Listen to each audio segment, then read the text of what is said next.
In most places across the U.S., when you turn on your faucet, you expect clean, safe drinking water.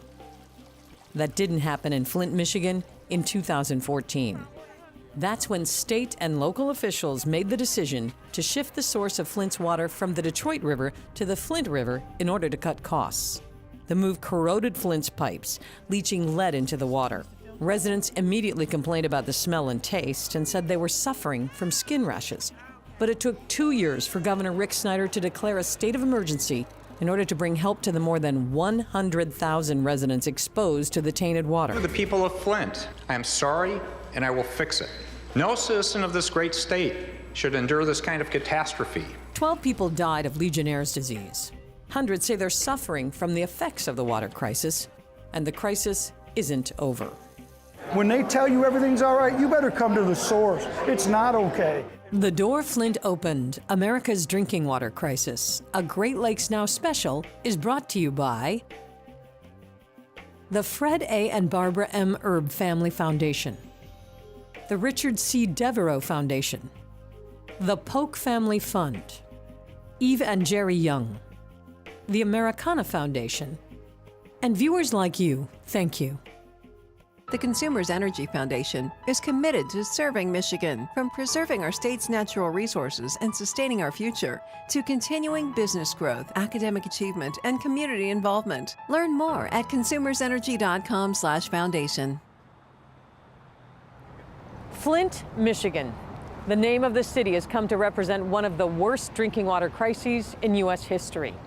The cover-up of the discovery of dangerous levels of lead in Flint's municipal water systems created an environmental disaster that endangered the health of Flint residents.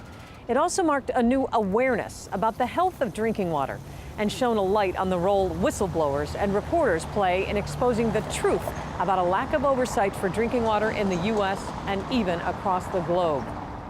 We're here in Flint at the Society of Environmental Journalists conference known as SEJ, where reporters are talking about water issues, including the Flint water crisis. Why did SEJ come to Flint? We came to Flint because the Flint water crisis and the lessons that we can learn from Flint can be applied to not just Flint itself, but communities throughout the country. And this is the Great Lakes region. What happens here also affects broad swaths of the U.S. and are of national importance. And so we focus on areas that have lessons to teach to other journalists about environmental issues that can apply nationwide. They wanted to show that Flint is a microcosm of environmental issues that affect the entire country. And it's not just a Flint problem, but you're looking at political issues, you're looking at financial issues, you're looking at scientific issues that can be found elsewhere if you understand what happened and how to look for it. The story of the impact of bad water on Flint's community rocked the journalism world. So I think about a community exposed to a toxin that they didn't know, in the sense that a part of your community that you trusted was not trustworthy. In Montana, these are not unfamiliar stories. It's not always in the water, but sometimes it is. So Flint's story just joins this list of other communities that have experienced kind of a home invasion by something that's bad for their kids and bad for themselves, and that they never knew was there. It's really quite tragic what happened to people, and especially to lower income, underserved communities here in Flint, having to go through this and face it and not feeling like they really have a voice. One of the things is looking at the long-term health impacts, which are still being researched and being uncovered. So obviously it's sort of known that 12 people died from Legionnaires, which is thought to have been contracted from the water. But there was also a doubling of pneumonia deaths. Was that Legionnaires? The impact of the Flint water crisis on journalism more broadly is that we know that thousands of communities across the country have lead contamination in their water. This is a public health crisis that affects most corners of the country. It's significant. The Flint water crisis is complex and continues to be a difficult story to cover. But why did the Flint crisis resonate for so many people? To get some background, we talked with Michigan journalist and author Anna Clark, who wrote the book The Poison City. The narrative about the Flint water crisis often starts in April of 2014 when the switch literally happened. And I think In fact, the story goes back a lot longer. What made the city vulnerable in the first place? What set the groundwork for this community being hungry for some kind of water relief? They were paying, if not the most expensive water bills in the nation, among the most expensive water bills in the nation, and they were a disproportionately poor community. It was the water crisis before the water crisis. Policeman filter. And the reasons for that, again, go back into 2 decades of strategic disinvestment and segregation and just the abandonment of Flint and core cities like it all across this country. What happened was that there was a state-appointed emergency manager under which the decision was made to leave the Detroit water system, move to a new water system. They decided in the interim they were going to use the Flint River as a drinking water source. They did get the Flint City Council to vote on the record that they wanted to join that new water source. That vote had no power behind it because of the emergency manager's authority. There's no record of them making any vote on the use of the Flint River. And in fact, they are on record trying to get away from the Flint River and back to Detroit as the problems were accelerating. The piece that's misunderstood is that the local leadership in Flint did not have authority over their city throughout all the decisions that were pertinent in setting the groundwork for what became a citywide water disaster. Another is that the Flint River itself was the problem, that people remember how polluted it was, at the height of industry, all those General Motors plants, residents too, there was a larger city at the time, there was no water regulations up through the 70s, and that river, like a lot of urban waterways, bore terrible mistreatment. And there are still some challenges with the river today, but it is much better off than it has been in a very long time. But this is like a story, I think, of institutions. And I think a number of different investigative task forces, including the governor's own task force, has put the bulk of the responsibility on the Michigan Department of Environmental Quality. They have the responsibility for caring for the drinking water throughout the state. They had a particularly close role in Flint, sort of supervising these various switches. And the decision to not use corrosion control in Flint's drinking water, which resulted in the pipes getting corroded, is something that happened under their oversight. Today, Flint is still in the process of restoring clean drinking water to residents by replacing lead and galvanized steel pipes with new copper pipes. As of October 2018, the pipe replacement process is 85% complete. I think a few things that have shocked me is what the seriousness of lead is. Looking back at the history of lead, how it is one of the world's best known neurotoxins. It is a substance that is eminently useful in so many ways, has so many great uses, but it is toxic to humans, and we've known this for thousands of years. But really, we are going to be exposed to it, some people more than others, some places more than others, but it's everywhere. After Flint's water became tainted with lead in 2014, 12 people died from Legionnaire's disease because the corrosive water created an environment where the bacteria from Legionnaire's could flourish. And until we develop the political will to deal with it, it's going to be causing us problems. And in Flint, it got to unusually dramatic proportions, but it's not just Flint's problem. People haven't really paid attention to what the water quality standards are. Flint's Mayor Karen Weaver will not go on record saying Flint's water is safe to drink. What I've been pushing for and looking for is sign off from the medical community, the public health community, the science community. Michigan's Attorney General has filed 51 criminal charges against 15 state and local officials in connection with the Flint water crisis. No one is above the law, not on my watch. The lead-poisoned water in Flint grabbed everyone's attention. The discovery of lead in Flint's water may not have become public without Dr. Mona HannaAttisha. She's the pediatrician who became the best-selling author of the book, What the Eyes Don't See. I wrote this book to share the crisis. I wrote this book to share the importance of activism and resistance, but I also wrote this book to share the hope. Flint is committed to not being defined by this crisis, but really to be defined by our recovery. My team and I discovered the high lead levels in those children. She did her own testing to prove that kids in Flint had high levels of lead in their blood caused by the cost-cutting move to switch Flint's source of the water supply from Lake Huron to the Flint River.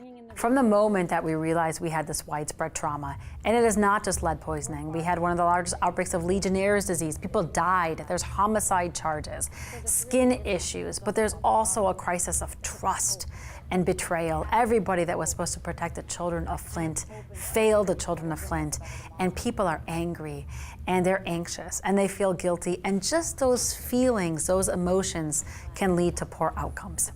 Her work helped lead to the EPA's emergency safe drinking water order that stopped Flint residents from continuing to ingest water that was tainted with high levels of lead and made Flint a household word.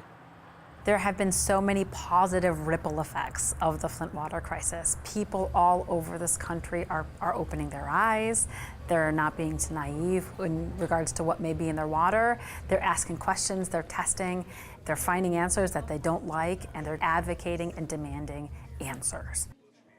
Lead in water is everywhere. We didn't restrict the use of lead in our plumbing until 1986, but we didn't restrict it in the use of our brass fixtures until 2014. Baltimore schools have not used their water fountains for a decade before Flint, because whenever they turn them on, they test, they find lead in the water, they close them. And this is happening all over the nation: Newark, New Jersey, Philadelphia, Pittsburgh, Milwaukee, and this is because of Flint. It has opened the nation's eyes to what is going on. It has opened the nation's eyes to the fact that the regulations on the books are not strong enough. They were never meant to guarantee lead-free water. They were never meant to fully protect our children. These regulations need to catch up with the science of lead, the fact that we now know there's no safe level, and we need investment in the infrastructure of our nation's schools and pipes and plumbing to make sure that we fully protect the potential of our tomorrow. We told you about the lingering effects of the water crisis on the city of Flint.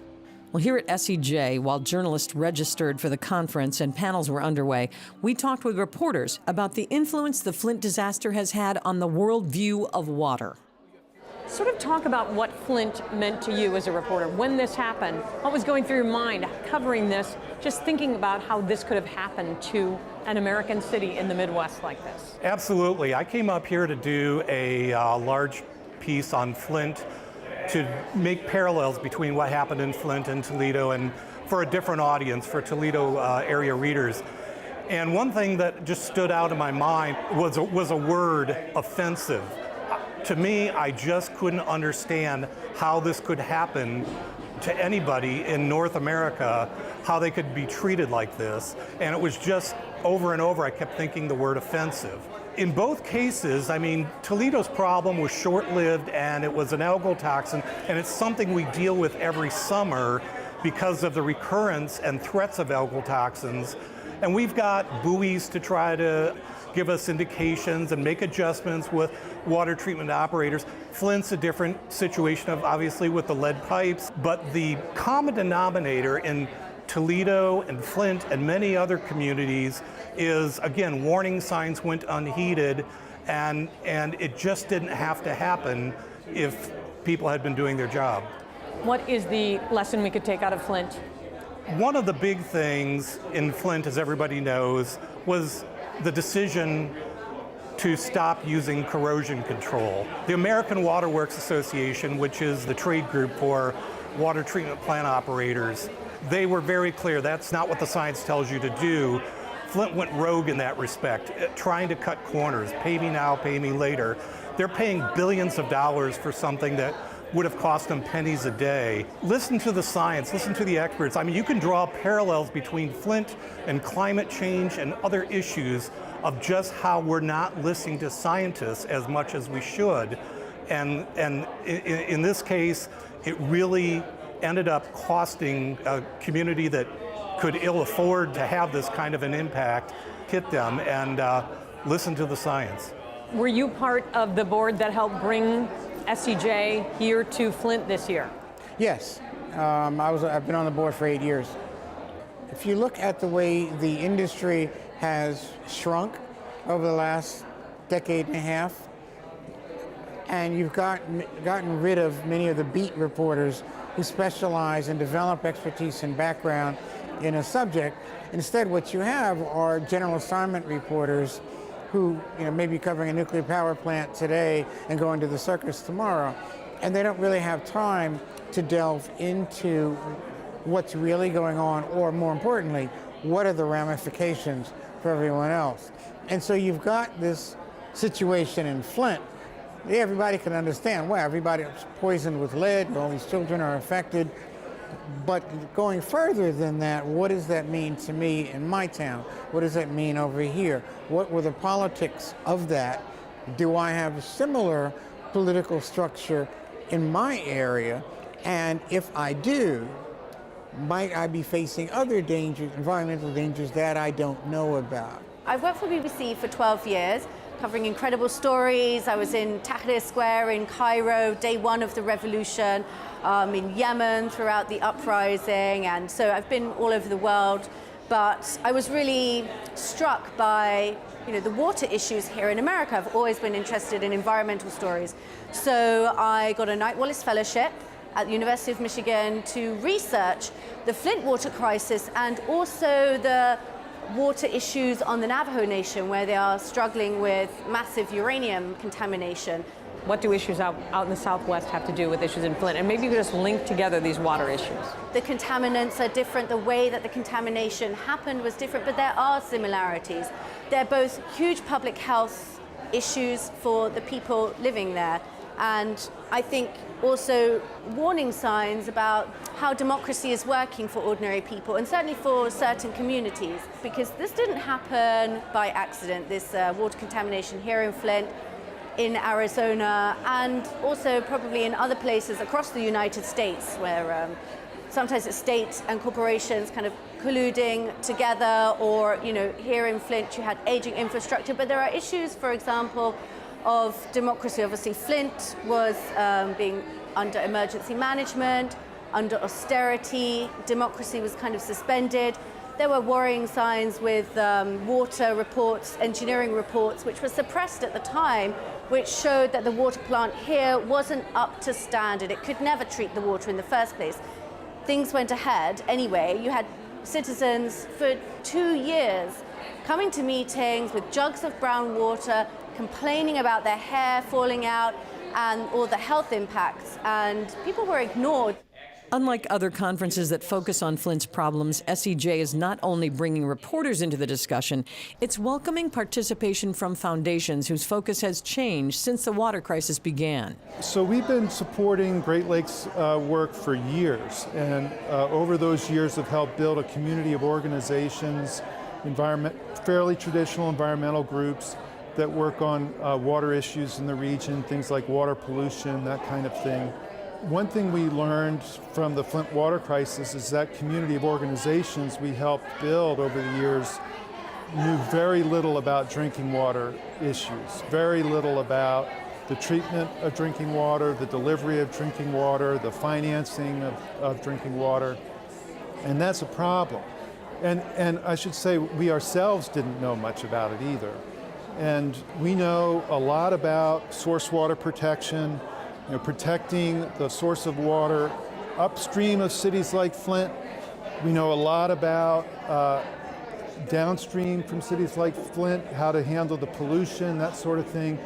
Very little about delivery of drinking water, safe, clean, affordable drinking water in cities like Flint. And that's something we learned from the water crisis and something we're trying to fix.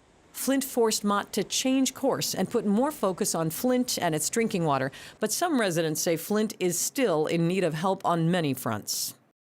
2014, the water started smelling bad, tasting bad. We were told, don't worry about it, it's okay. As we're losing hair, we're getting boils and eye problems and breathing problems, anxiety and anger issues, feeling that we're not being listened to. Still today. Many people say the water's now safe to drink. The governor says that bottled water doesn't need to be distributed for free anymore to people because the water is now safe to drink. Your response? That's a lie. First of all, why did you cut off our water pots? Why are we still having breathing problems? Why are we not getting the health care from some doctors? Maybe you need to bring some outside doctors in that aren't so affiliated with your blowing sunshine up our butt process, because no, the water's not fine. What do you want to see happening right now? What do you want government officials to do? I honestly want our health taken care of, the housing we lost, the people there's no registry that was started in 2014. There's a sickness here that was put on us. First of all, you've got to claim this as a disaster, because that's all it is, right? No, there's more, there's people dying. What I want you to look at Flint and realize, when they tell you everything's all right, you better come to the source. It's not okay. And whoever's telling you that's full of crap. I've been talking with journalists who say, I went to Japan, they knew about Flint. I was in Australia, they knew about Flint. Tell me more about what Flint means in the environmental world and in the world of journalism. Some people say it's sort of opened a new door to an awareness about drinking water and a new kind of water journalism. I can guarantee that wherever these journalists come from, there's a water fight in their own backyard. And Flint made people aware that their water was under attack or unsafe already. We just talked to a man who's a resident here who says things are not all good now, and our water's not safe now, and the government hasn't done enough to help the people of Flint. Where would you stand on that? The water is not safe. There are residents that are still using bottled water. We are not healed. We are nowhere near healed from this disaster. It should be declared an emergency still, and the government is telling us that we're fine, and we're not. The number one thing people to know about Flint is that they took the democracy away from the people and imposed this on the people despite what the will of the people was. They made the decisions that harmed us. They failed in their duty to protect the people. As Flint tries to rid the city of its lead pipes, across the nation, new fears about water contamination are bubbling up from the ground on a daily basis. Here in the Great Lakes region, one of the biggest fears is about PFAS. PFAS, they're in you, they're in me, they're even in polar bears in the Arctic. You can find PFAS in pizza boxes, Gore-Tex, Teflon pans, cosmetics, fire retardants, and cleaning products. You can find them in the workplace. They're in your food, they're in your drinking water. They call PFAS the forever chemicals because once they're in your body, they never leave. But what are they? Well, they're complicated. They're part of a group of human-made chemicals referred to as emerging contaminants. So what can PFAS do to you? Well, scientists say high levels of the chemicals have been linked to kidney and testicular cancer, high cholesterol levels, thyroid and colon problems, and fertility problems. PFAS has been around for 70 years.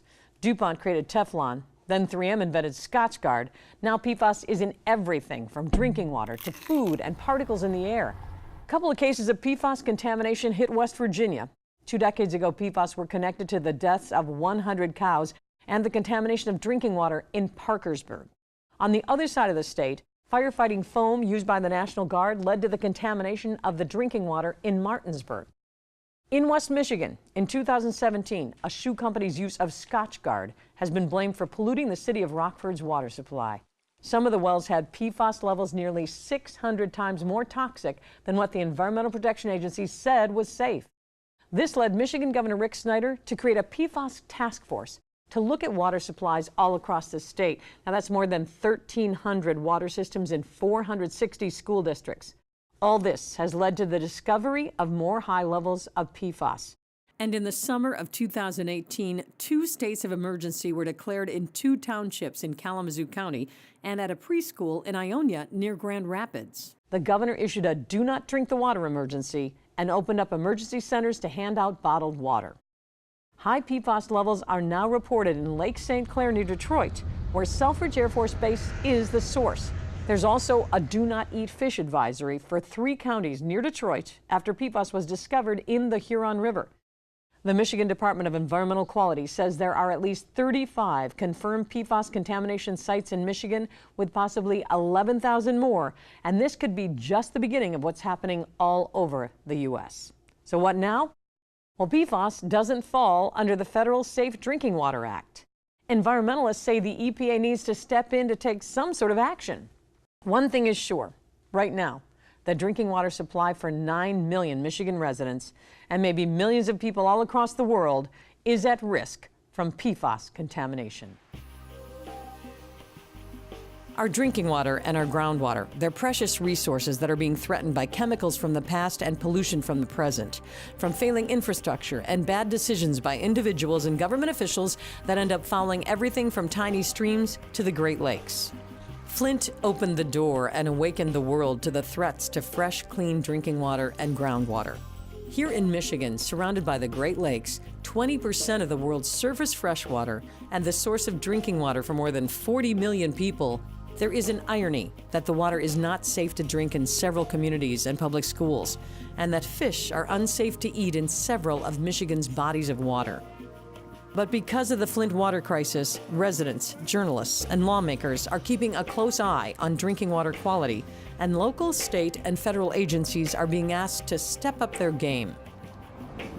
The quality of the nation's drinking water is still at risk due to lead, failing infrastructure, emerging contaminants, and other pollution. But Flint stands as a sign of the beginning of the fight to make clean, safe drinking water a right for all U.S. citizens.